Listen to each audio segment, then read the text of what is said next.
TDP గ్రామ ward సచివాలయాల వాలంటీర్లు ఏఐటీయూసీ ఆధ్వర్యంలో వినూత్న నిరసన చేపట్టారు. విజయనగరంలోని గాంధీ బొమ్మ ఎదుట నోటికి నల్ల రిబ్బన్లు కట్టుకొని మౌన దీక్ష చేశారు. ఈ సందర్భంగా ఏఐటీయూసీ నాయకులు బుగత అశోక్ మాట్లాడుతూ ఎన్నికల ముందు హామీ ఇచ్చిన మాట మేరకు చంద్రబాబు ప్రభుత్వం వాలంటీర్లను కొనసాగించాలని డిమాండ్ చేశారు. వాలంటీర్లకు న్యాయం జరగకపోతే ఏఐటీయూసీ ఆధ్వర్యంలో పోరాటాన్ని మరింత ఉధృతం చేస్తామని హెచ్చరించారు. ఉగాది రోజు వాలంటీర్లందరినీ కొనసాగిస్తామని చెప్పి ఒక తీపి చేదు కలిపినటువంటి ఒక పచ్చడి తినిపిస్తామని చెప్పినటువంటి చంద్రబాబు నాయుడు గారు ఈవేళకి ఉగాది గడిచి 4 నెలలు కావస్తుంది.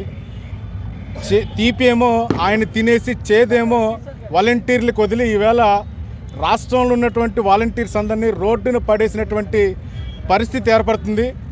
దఫాలుగా వాలంటీర్స్ని కొనసాగించండి అని ఎన్ని దఫాలుగా ఏఐటీసీ నేతృత్వంలో ఉద్యమాలు చేపడుతున్నా, శాంతియుత పద్ధతుల్లో చేపడుతున్న అసెంబ్లీ సమావేశాల్లో కానీ జరిగినటువంటి కేబినెట్ సమావేశాల్లో కానీ కనీసం వాలంటీర్ల కోసం ఒక్క మాట అయినా పలుకుతారని ఇంతవరకు ఆశగా ఎదురు చూస్తున్నారు.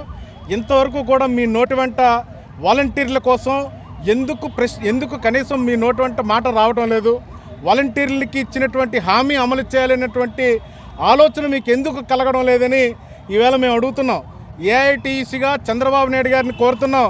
అయ్యా, రాష్ట్రంలో 2,60,000 మంది వాలంటీర్లని నిరుద్యోగ యువకులుగా మార్చొద్దు. ఆ పాపాన్ని మీరు మూట కట్టుకోవద్దని ఈవేళ ఈ నిరసన కార్యక్రమం ద్వారా మేము చేపడుతున్న విజయనగరంలో. ఎక్కడున్నారు సారు మీరు ఇప్పటికైనా నోరు మెదపండి. మాట వాలంటీర్లకు ఇచ్చినటువంటి మాటని అమలు చేయండి. వారి ఉద్యోగ భద్రత ఇస్తామని చెప్పినటువంటి మీ మాట కోసం, చంద్రబాబు నాయుడు గారి మాట కోసం ఎన్నో ఆశలు పెట్టుకుని ఉన్నారు. మళ్ళీ కేబినెట్ సమావేశం అని ఒక ప్రకటన వచ్చింది. కనీసం మీకు చిత్తశుద్ధి ఉంటే ఈ పాపాన్ని మీరు మూట కట్టుకోను అనుకుంటే రేపు కేబినెట్ సమావేశంలోనైనా వీళ్ళకి ఇచ్చినటువంటి హామీ అమలు చేస్తారని మేము ఆశపడుతున్నాం. లేని ఎడల ఏఐటీసీగా ఈ పోరాటాన్ని ఉధృతం చేస్తాం. రాబోయే రోజుల్లో ఈ ప్రభుత్వానికి వ్యతిరేకంగా ఈ ప్రచారం వెళ్తుందని ఈ సందర్భంగా హెచ్చరిస్తున్నాం.